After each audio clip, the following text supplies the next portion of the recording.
రాజుగారి తెలివి.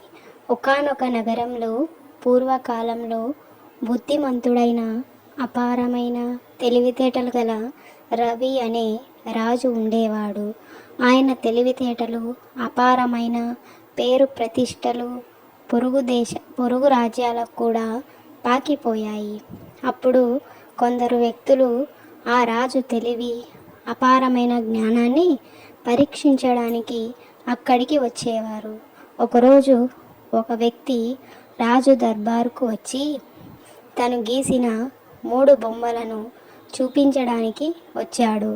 వాటిని చూసిన రాజు వాటిని గీసిన వ్యక్తి, రాజుగారు, ఈ బొమ్మలలోని వ్యత్యాసాన్ని కనిపెడితే మీరు అపారమైన మేధస్సు, తెలివితేటలు ఉన్నవారు అని నమ్ముతాము అని అన్నాడు.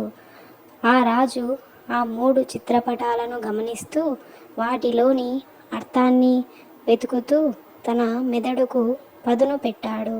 వాటిలో ఒక బొమ్మ తన పని తాను చేసుకుని వెళ్ళిపోయేలా ఉంది అని, ఇంకో చిత్రం ఈ చెవిలో విని ఆ చెవిలో వదిలేయమని సూచిస్తోంది. ఇంకా మూడవ చిత్రం మాటలు పొదుపుగా వాడాలి అన్నట్లు కనిపిస్తుందని సమాధానం చెప్పాడు. అతడు రాజు మాటలకు సంతోషంతో మీరు చాలా తెలివైన వారు అని పొగిడి అక్కడి నుంచి వెళ్ళిపోయాడు.